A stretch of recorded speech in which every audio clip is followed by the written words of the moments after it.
Hi friends, welcome to my YouTube channel rough notes. So ఈ రోజు నుంచి మనం మన రఫ్ నోట్స్ లో జీకే కరెంట్ అఫైర్స్ ని కూడా ప్రిపేర్ అవ్వాలి ఫ్రెండ్స్. కరెంట్ అఫైర్స్ నుంచి స్టాక్ జీకే ఎలా ప్రిపేర్ అవ్వాలి, ఎందుకంటే ఫ్రెండ్స్ ఈ కరెంట్ అఫైర్స్ అనేది నెక్స్ట్ ఇయర్ జరిగే ఎగ్జామ్స్ అన్నిటికీ సో చాలా ఇది ఉంటుంది. ఇప్పుడు నవంబర్, డిసెంబర్, జనవరి, ఫిబ్రవరి, మార్చ్, ఈ 5-6 మంత్స్, ఈ 7 మంత్స్ ఎగ్జామ్, ఈ కొన్న కరెంట్ అఫైర్స్ అన్ని నెక్స్ట్ ఇయర్ ఎగ్జామ్స్ కి చాలా ఉపయోగపడతాయి. సో ఎప్పటి నుంచో మనం ప్రిపేర్ అవుతూ దాని నుంచి స్టాక్ జీకే పెట్టుకోవాలి. ఒక రఫ్ నోట్స్ పెట్టుకోండి. సో డైలీ డేట్ వేసుకోండి. నేను చెప్పే పాయింట్స్ అన్ని రాసుకోండి. వాటిని డైలీ రివిజన్ చేస్తూ ఉండండి. సో ఇంకా స్టార్ట్ చేద్దాం ఫ్రెండ్స్. సో నవంబర్ 25th ఈ రోజు కరెంట్ అఫైర్స్ ఏంటంటే,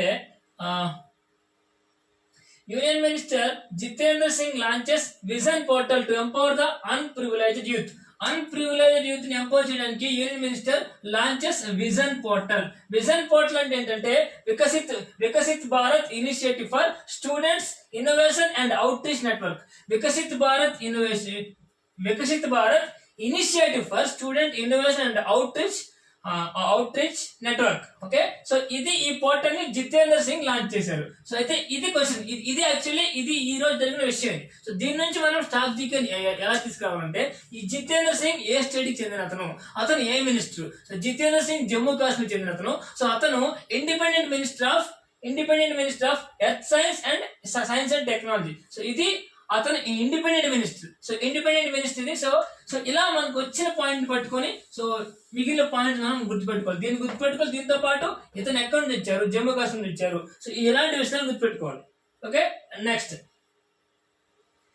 PM Modi graces Odisha Prabha 2024 in Delhi.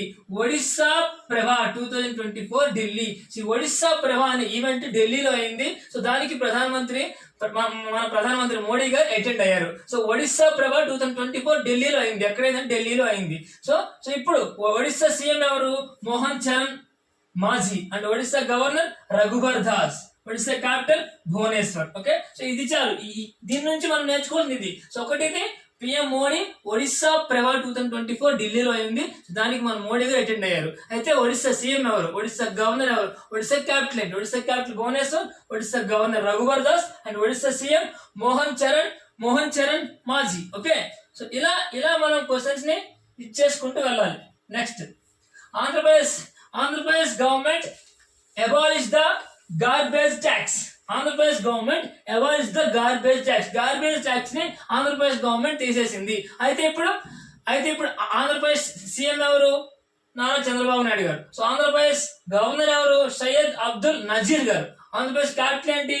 Amaravati. So Andhra Pradesh governor Syed Abdul Nazeer. So ఇది అంటే ఈ కరెంట్ అఫైర్స్ నుంచి మనం తీసుకోవాల్సింది ఇది. అండ్ ఇందులో గార్బేజ్ ట్యాక్స్ ని తీస్తారు. సో ఆ డిపార్ట్మెంట్ అంటే municipal administration department minister P Narayana గారు. So municipal administration department P Narayana. So ఇందులో ఈ బిట్ తెలుసుకోవాలి, ఇది తెలుసుకోవాలి. So capital and governor, CM and minister ఎవరు, మున్సిపల్ అడ్మినిస్ట్రేటివ్ మినిస్టర్ ఎవరు. అంటే ఈ బిట్ యాక్చువల్లీ ఇప్పుడు వచ్చింది కరెంట్ అఫైర్స్. నిన్న మన గవర్నమెంట్ గార్బేజ్ ట్యాక్స్ తీసింది. సో దాని నుంచి మనం తెలుసుకుని ఏంటంటే, సో నిన్న ఏపీ గవర్నమెంట్ గార్బేజ్ ట్యాక్స్ తీసింది. అయితే ఏపీ సీఎం, ఏపీ గవర్నర్ ఎవరు అని క్వశ్చన్ వస్తుంది. సో మనం ఇప్పుడు సయ్యద్ అబ్దుల్ నజీర్ అని పెట్టాలి. ఓకే, సో అంటే ఇలా అంటే దీన్ని రాసుకోండి, ఒక బుక్ లో రాసుకోండి. సో ఇది కరెంట్ అఫైర్స్. దీని నుంచి స్టాక్ జీకే మనం ఇలా తీసుకొస్తుంది. ఓకేనా friends? Next Navika Sagar Parikrama 2 INSV Tarini. So Navika Sagar Parikrama 2 INS Tarini launch చేశారు మన డిఫెన్స్ వాళ్ళు. అయితే దీని నుంచి అంటే చీఫ్ నేవల్ స్టాఫ్ ఎవరు? Admiral Dinesh K Tripathi. So chief naval staff Dinesh K Tripathi గారు, అతను చీఫ్ నేవల్ స్టాఫ్. సో ఇది మనం స్టాక్ జీకే. బట్ ఈ రోజు ఉన్న కరెంట్ అఫైర్స్ ఏంటి? ఈ నావిక్ సాగర్ పరిక్రమ అనేది లాంచ్ చేశారు. సో నావిక్ సాగర్ పరిక్రమ లాంచ్ చేసింది ఎవరు? So Indian naval chief doctor Dinesh K Tripathi. Okay, admiral అంటారు వాళ్ళని, admiral Dinesh K Tripathi. So ఇలా అంటే కరెంట్ అఫైర్స్ నుంచి స్టాక్ జీకే తీసుకురావాలి. Next banking news. IndusInd bank and UNICEF joins forces for climate resilience in India. IndusInd bank and UNICEF ఈ రెండు ఒక MoU పెట్టుకొని క్లైమేట్ రెసిలియన్స్ ఇన్ ఇండియాలో క్లైమేట్ రెసిలియన్స్ క్రియేట్ చేయడం కోసం ఈ రెండు ఒక ఎంఓయూ పెట్టుకున్నాయి. సో అయితే ఇండస్ఇండ్ బ్యాంక్ అండ్ యూనిసెఫ్ ఇండియాలో 5 డిస్ట్రిక్ట్ లో స్టార్ట్ చేస్తున్నాయి. 5 ఆస్పిరేషన్ డిస్ట్రిక్ట్ లో స్టార్ట్ చేస్తున్నాయి. ఆ డిస్ట్రిక్ట్ ఏంటంటే ధారాషివ్ మహారాష్ట్రలో, అండ్ బెగుర్సాయి బీహార్, విరుధునగర్ తమిళనాడు, భరన్ రాజస్థాన్ అండ్ భరాచియా ఉత్తరప్రదేశ్. ఈ 5 డిస్ట్రిక్ట్ లో స్టార్ట్ చేస్తుంది ఏంటి క్లైమేట్ రెసిలెన్స్ ప్రాసెస్. ఎవరితో? ఇండస్ఇండ్ బ్యాంక్, యూనిసెఫ్ తో. ఇది కరెంట్ అఫైర్స్. దీని నుంచి స్టాక్ జీకే ఏంటంటే యూనిసెఫ్ హెడ్ క్వార్టర్ ఎక్కడ ఉంది? New York. IndusInd bank head quarter ఎక్కడ ఉంది? Mumbai. So this is the stock GK for this from this current affair. అంటే ఇది మనం చదువుతుండగా దీంతో పాటు ఇది చదువుకోవాలి. అందుకని ఇది రాసుకోండి, ఒక నోట్బుక్ పెట్టి ఈ పాయింట్స్ రాసుకోండి, ఈ పాయింట్ రాసుకొని దీని నుంచి స్టాక్ జీకే. సో ఇలా డేట్ వేసుకుని ఆ డేట్ లో నేను చెప్పాను రాసుకోండి. సో దీన్ని సపరేట్ గా బుక్ మెయింటైన్ చేయండి. అది ఎప్పటికప్పుడు రిపీట్ చేస్తూ ఉండండి. సో కరెంట్ అఫైర్స్ లో మీరే మాస్టర్ అయిపోతారు. Next appointment notes. Pankaj Tripathi appointed as festival ambassador for Arunachal rang Mahotsav 2024.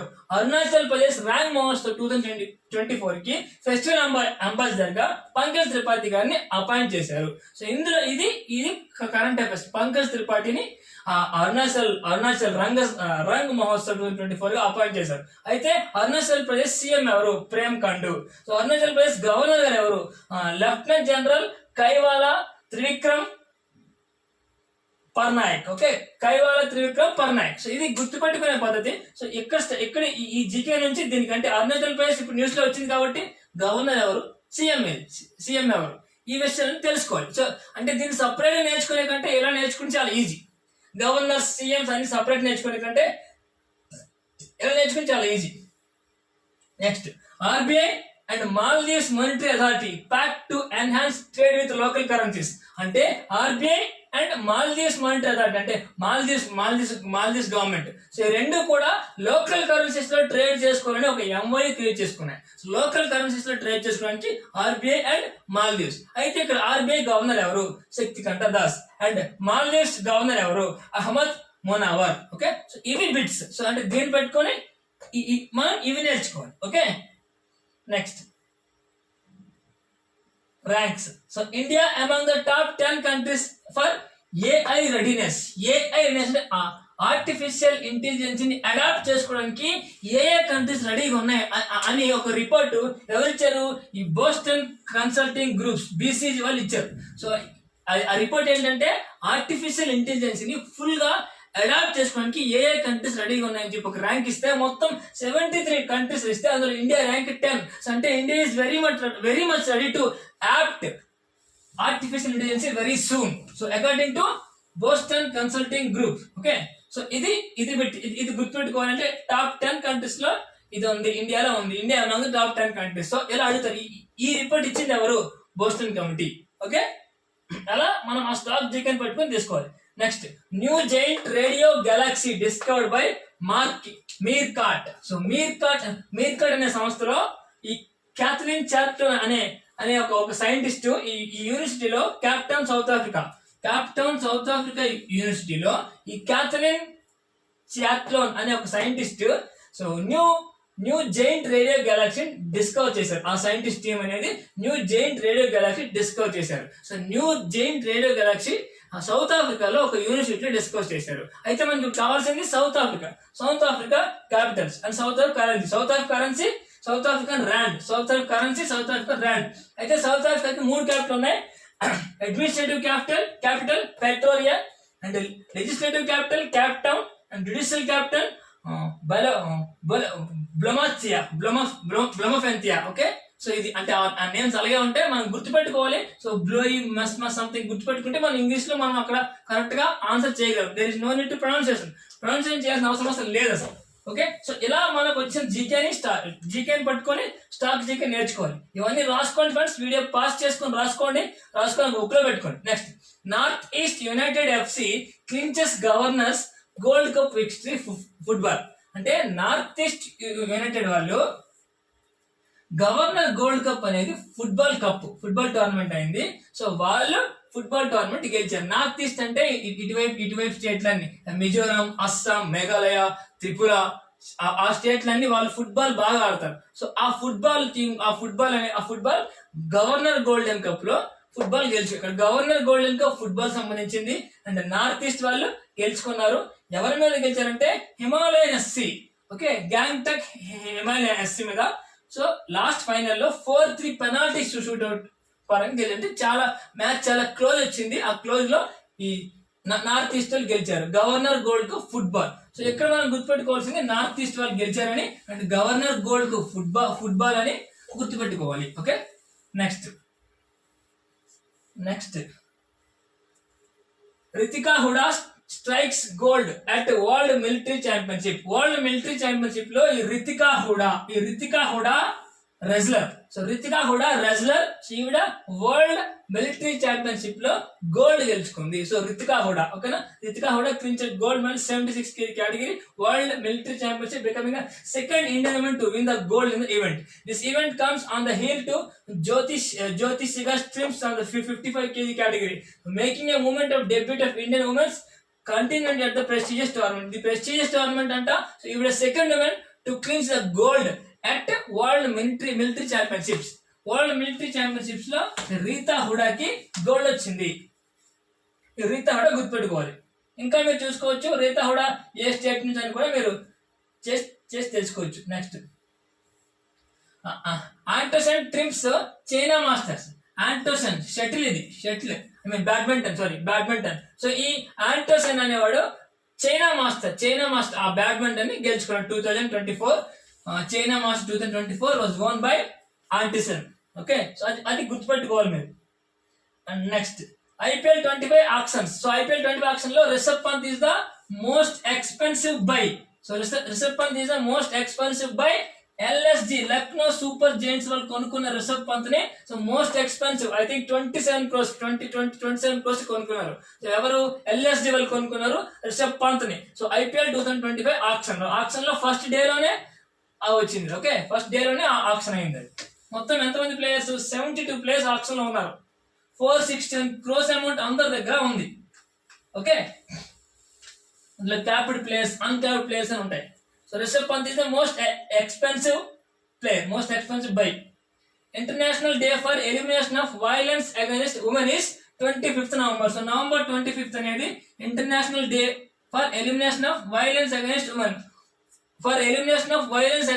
Women కి ఒక డే ఉండాలని November 25th so violence against women అని చెప్పి ఈ UN ఉమెన్ లెడ్ క్యాంపెయిన్ అని లాంచ్ చేసిన డే ఇది worldwide day. November 25th is the international day for elimination of the violence against women. So ఈ రకంగా ఫ్రెండ్స్ మనకు వచ్చే కరెంట్ అఫైర్స్ నుంచి మనం స్టాక్ జీకేని తవ్వి తీసుకోవాలి. సో ఇలా ఒక బుక్ రాసుకోండి. సో బుక్ రాసుకొని ఇప్పుడు నేను చెప్పిన పాయింట్స్ అండ్ దాని నుంచి వచ్చే స్టాక్ జీకే ఒక సైడ్ రాసుకోండి. సో ఇది ఇలా డే బై డే డేట్ వేసుకుని రాసుకోండి. ఆ బుక్ సపరేట్ పెట్టుకోండి. సో ఎవ్రీ డే దాన్ని రిపీట్ చేస్తూ ఉండండి. ఎవ్రీ వీక్ దాన్ని రిపీట్ చేస్తూ ఉండండి. ఎవ్రీ మంత్ దాన్ని రిపీట్ చేస్తూ ఉండండి. ఇలా రిపీట్ చేస్తుంటే మీరు current affairs at the same time stock GK రెండింటిలో కూడా మాస్టర్ అయిపోతాం. ఓకేనా? Thank you friends.